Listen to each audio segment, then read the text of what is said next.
Level up your English listening. How to cut unnecessary expenses in the USA. Welcome back to our channel where you can level up your English listening while learning about real life in the United States. Today, we're going to talk about something everyone in America has to deal with: money, and more specifically, how to stop wasting it. If you live in the US or plan to move there, you probably already know life can get expensive fast. Between rent, food, transportation, bills, and unexpected costs, it sometimes feels like the paycheck disappears before the month even ends. But there are secrets that many Americans use to control their spending. And today, we'll explore them together through a real-life story about a woman named Sarah, who learned how to completely change her financial life by cutting unnecessary expenses. The beginning, the struggle. Sarah moved from Ohio to Los Angeles 3 years ago. Like many people, she wanted a fresh start and new opportunities. She found a decent job as a marketing assistant and was earning around $4,000 a month. But somehow, every month she ended up with nothing left, sometimes even in debt. She often asked herself, "Where is all my money going?" Her rent was $1,800, utilities and internet around $250, her car payment was $400, groceries about $300. And the rest? She didn't really know. Starbucks every morning, Uber Eats for dinner, streaming subscriptions she barely used, clothes she didn't wear, and random Target runs that always ended up at $100.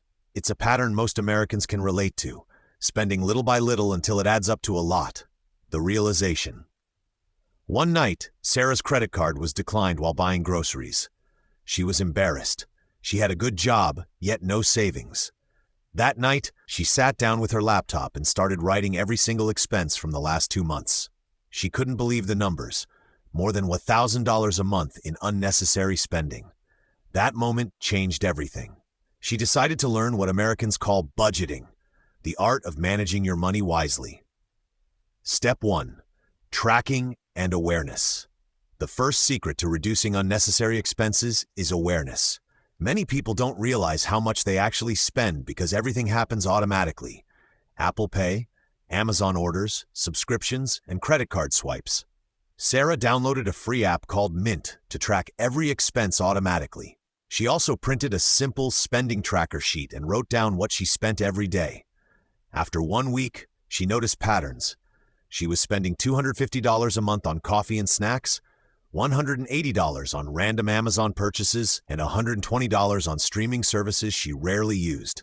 That's already $550 she could save, more than the cost of a plane ticket or a month's car insurance.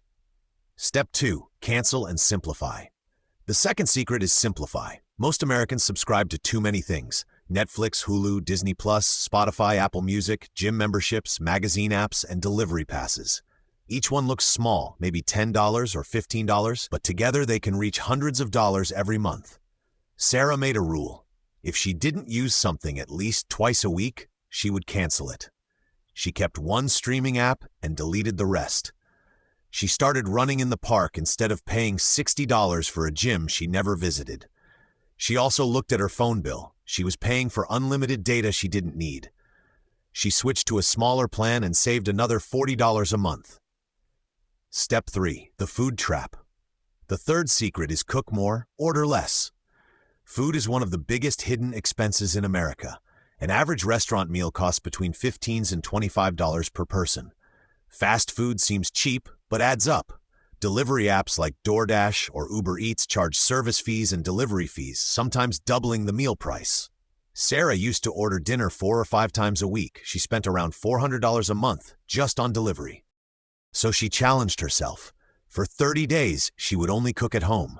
She watched YouTube cooking tutorials, bought groceries on sale, and prepared lunchboxes for work. After 1 month, she had saved almost $300, and she felt healthier. Step 4. The subscription culture. Another big secret most Americans don't talk about is subscription culture. Everything now comes with a monthly payment: music, software, even grocery delivery, and online learning. Instead of owning things, people rent or subscribe forever. Sarah looked for free or one-time alternatives. She switched her music plan to the free version with ads. She used free online tools instead of paid ones. She shared her Amazon Prime account with her roommate. That single change saved her another $70 a month. Step 5. Transportation.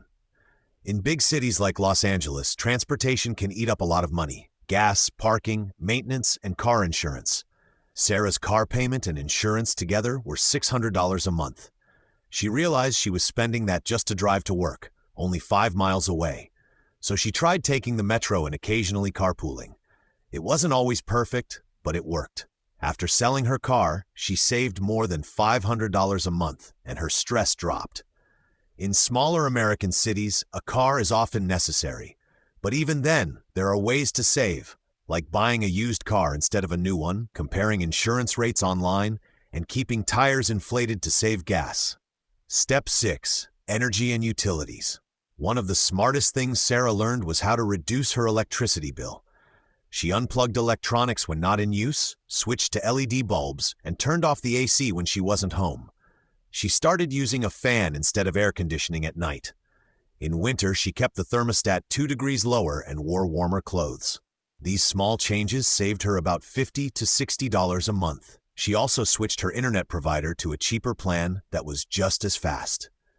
Step 7. The shopping habit. In America, shopping can be dangerous, not because of danger, but because of temptation. Sales, discounts, coupons, and buy now, pay later offers are everywhere. Sarah's weakness was online shopping. She often bought things late at night: clothes, gadgets, candles, and home decor. They made her happy for a few minutes, but didn't really add value to her life. So she used a trick called the 48-hour rule.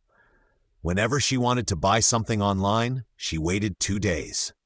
If she still wanted it after that time, she bought it. Most of the time, she forgot about it and saved hundreds. She also started visiting thrift stores and second-hand shops. She found high-quality clothes for a fraction of the price. It felt good to save money and reduce waste at the same time. Step 8. Financial mindset. Sarah learned that saving money isn't about punishment, it's about freedom. When she started controlling her expenses, she felt lighter and less stressed. She no longer feared the end of the month. She opened a separate savings account and set up automatic transfers of $300 every paycheck. Within 6 months, she had over $3,000 saved, her first emergency fund ever. This safety net gave her peace of mind. She realized that money itself isn't happiness, but control over money brings peace. The American reality. In the US, it's easy to overspend. The culture encourages convenience. Everything is fast, automatic, and one click away. Credit cards make it easy to buy now and worry later. But interest rates are high, and debt can quickly become a trap. The truth is, many Americans live paycheck to paycheck, even those with good salaries. That's why learning to reduce unnecessary expenses isn't just about saving a few dollars. It's about breaking free from stress and living smarter. Final lesson Sarah learned after a full year. Sarah completely changed her lifestyle. Here's what she discovered. Every small saving matters. $10 saved daily is $300 a month. 2. Saying no to small temptations gives you the power to say yes to your bigger dreams. 3. Budgeting is not boring. It's how you take control of your life. 4. Happiness doesn't come from stuff. It comes from freedom, time, and peace of mind.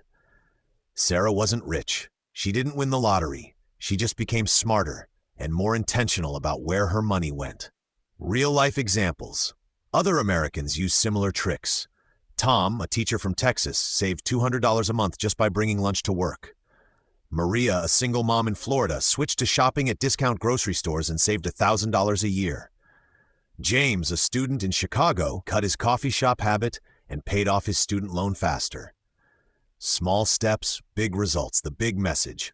Reducing unnecessary expenses isn't about living poorly or never enjoying life.